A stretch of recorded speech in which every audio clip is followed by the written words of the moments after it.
Hi, everybody. Tom Van Hoy with this Pitt State cross-country update. Pitt State teams in Bolivar at Southwest Baptist Saturday. MIAA championships there. Then the Division II Central Regional, the 22nd at Wayne, Nebraska. Followed by the NCAA championships this year, December 6th in Louisville, Kentucky. The national championship late this year. How late? Well, December 6th is the first indoor track and field meet for Pitt State and Missouri Southern. That's down the road, though, for Pitt State most recently in Rolla for a meet there. Pitt State men finished second, the women third. Here's Pitt State cross-country coach Russ Jewett on the men's performance at Rolla. Yeah, it wasn't a great big meet, but it was good to have some, camaraderie there. You don't see a whole lot of other bodies in a race besides your buddies and maybe a couple other teams. But I think our guys did just fine. We're not in the league with Southern. It would have been nice to challenge them a little more, but based on our fitness at that time, I don't have any complaints. Yeah, you still, at this particular point in time, I guess you run against yourself to a certain extent in times. And how did some of your guys perform for you? Well, yeah, we train, you're trying to get better yourself. You individually trying to get better week to week. But when we go to a race, we're racing other people. And we didn't do that quite as well as I'd hoped. But, it's encouraging to see Ren Bean get consistently, be up in the top three for us. He's a key for us, I think. And, it was good to have Tony Weiss back. He's one of our co-captains. He's not a great cross-country runner, but he gave us a little bit of leadership there. Austin Bogina, I was really pleased with the way Austin raced. Now, the outcome wasn't what he wanted, but he really went for it early. And the Southern runners, 3 or 4 of them, are very aggressive and run real fast first mile. And Austin wanted to, and I wanted him to, go out with them and keep contact with that group right from the start. He did that. He lost a little bit of ground, probably about 3 or 3.5 miles in.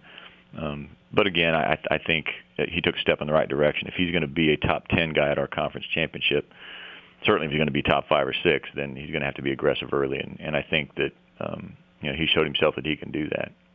Do you have to do that occasionally to test yourself to see what it feels like?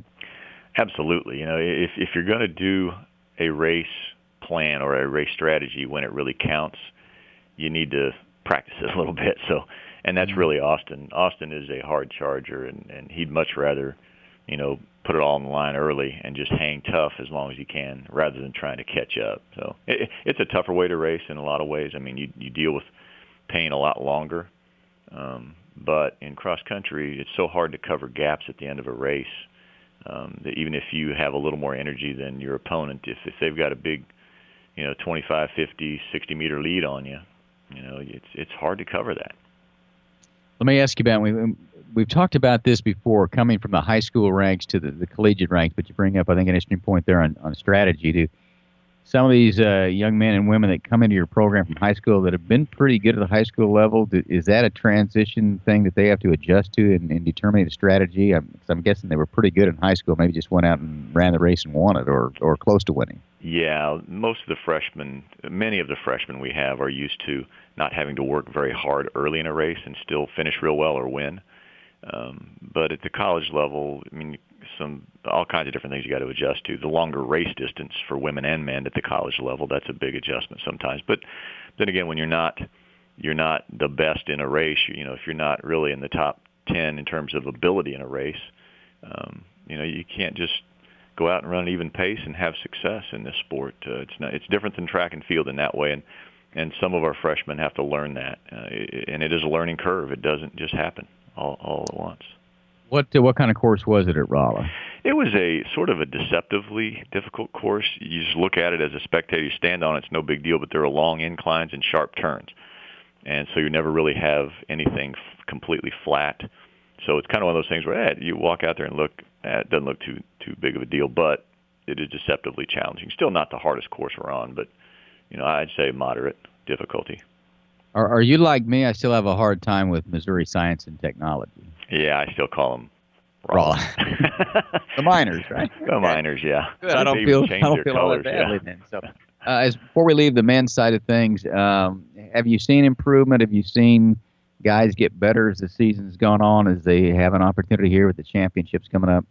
It's kind of been 2 steps forward, 1 step back, and the 1 step back is really injury.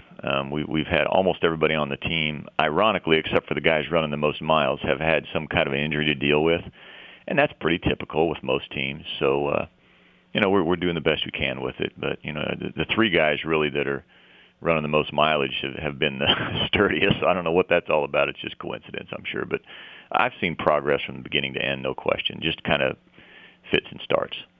Hey, before we move on to the women at Rolla and some other things that are going to be ongoing with cross country here down the stretch, 87 degrees one day for you guys, and then 20 degrees at night. I mean, do you prepare for that? Do you have your track athletes, your cross country athletes, run when it's extremely hot or run in adverse conditions because they may face that kind of thing in a meet?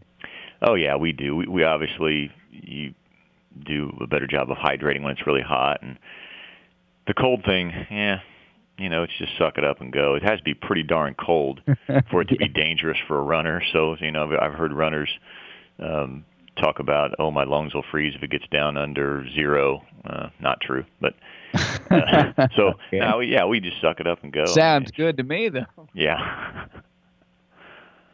Because I ask that because sometimes I'll go out and run and I'm dressed like Nanook in the North, and I see these guys with singlets on. I mean, is it different breed, so to speak, of athlete that can do that? Well, I think to some extent, but when you start running, your body creates its own heat, generates its own heat. Now, there's parts of the body that you got to protect when it's really cold. Obviously, these days you see these runners, and you might have watched the New York City Marathon where these runners wear those sleeves. There's no hands on them, and they don't go all up to the shoulder, but that's part of the arm that can get really cold and distract you and maybe affect your performance. But typically, you get into a race and you don't want to have a whole bunch of clothing on because you'll overheat even in pretty cold temperatures. Speaking of that marathon, I did see some of that. I marvel at folks that run marathons. In fact, I was riding a mountain bike the other day, and the Kenyans would have beaten me in the marathon. But that's pretty amazing stuff if they can run the way they can for that distance of time, isn't it? Yeah, it's really truly amazing, and not just the distance, but the pace at which they run. I mean, those men are running 26 miles, the same pace some of the good runners at our level are running 5 miles and doing all they can. So it's just a whole other level and ability mentally and physically. Yeah, how much is that ability-wise, genetics, et cetera, to be able to do that? It's incredible to me that they can run that fast. I think when you look at the very top, the elites in the world, they are very genetically gifted. They probably, the East Africans particularly, they grow up at altitude, so their body is adapted to oxygen utilization at a higher level than someone who lives at sea level.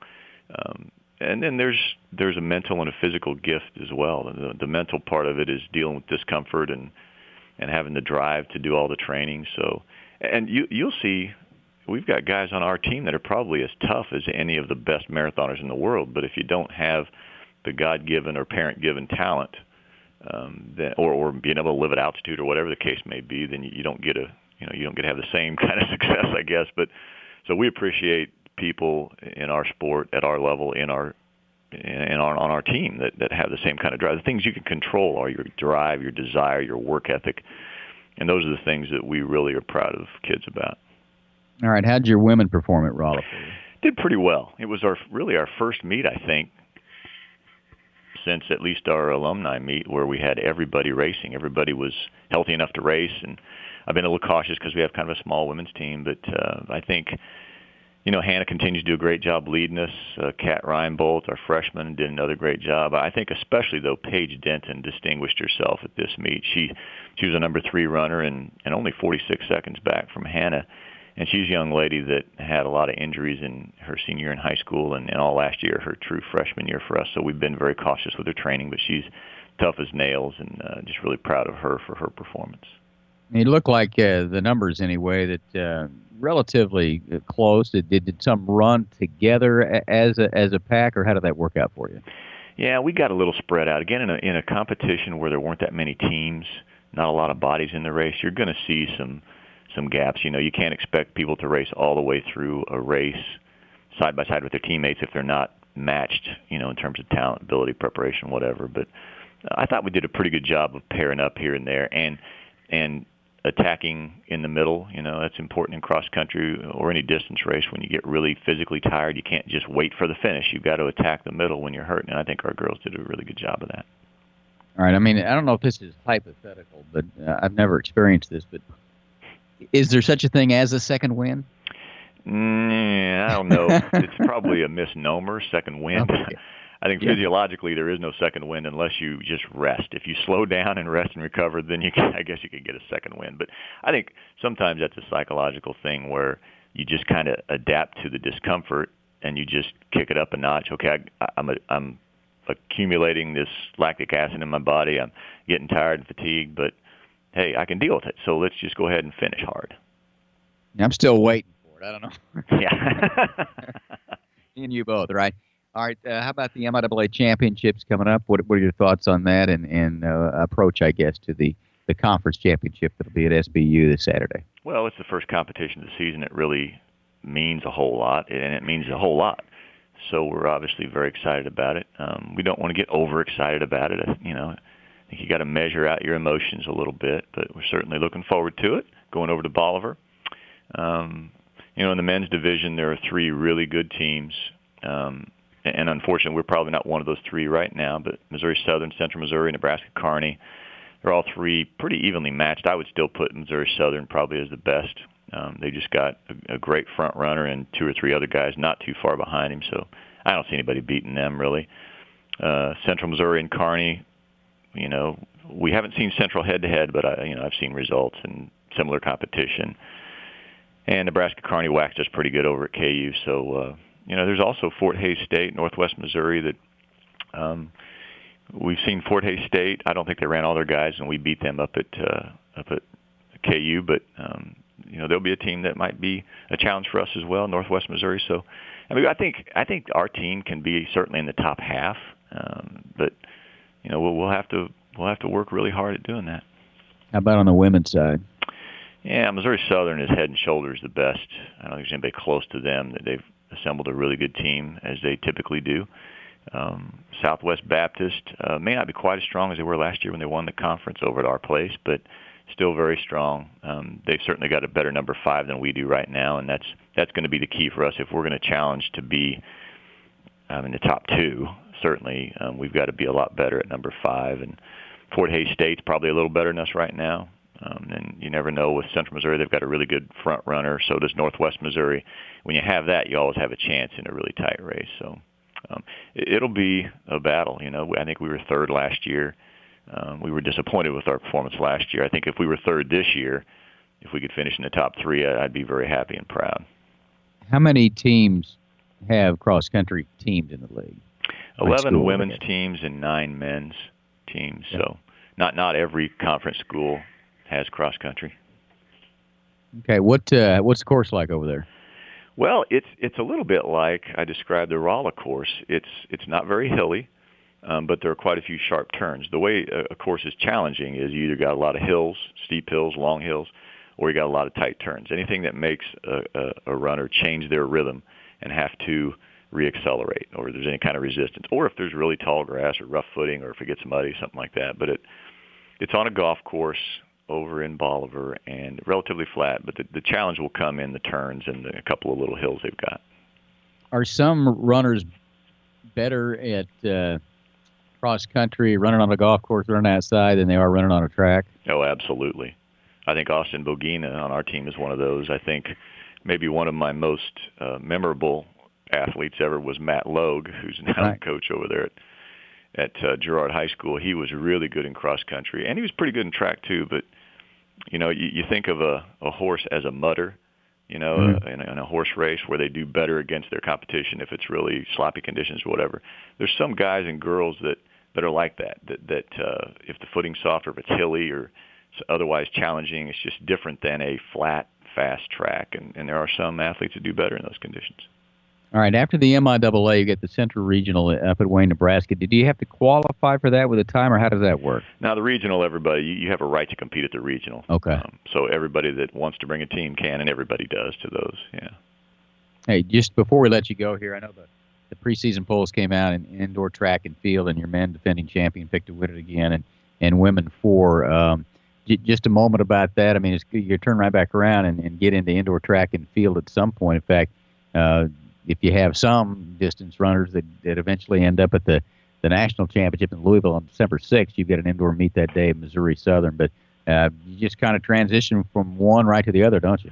Yeah, that's mainly my transition. None of these cross-country athletes will probably race that first week, even if they don't make it to nationals. That's just too quick a turnaround. But certainly everybody has a transition, and those polls are good for certainly to kickstart a season, to kind of give everybody a snapshot of what it looks like, possibly based mostly on what happened last year, obviously. But I guess the ranking of first, we'd rather be ranked first than last. Although it's all kind of difficult to have the target on your back, as we all know. But really just excited about the indoor track season. But for me and for these distance runners, we're really just concentrating on cross country for sure right now. That's Pitt State men and women's cross country coach Russ Jewett. Again, the MIAA championships are this weekend, Saturday, at Southwest Baptist in Bolivar. Then the Central Regional in Division II at Wayne, Nebraska, followed by the National Championships in Louisville, Kentucky on December 6th. That's your Pitt State cross country update for now. I'm Tom Van Hoy.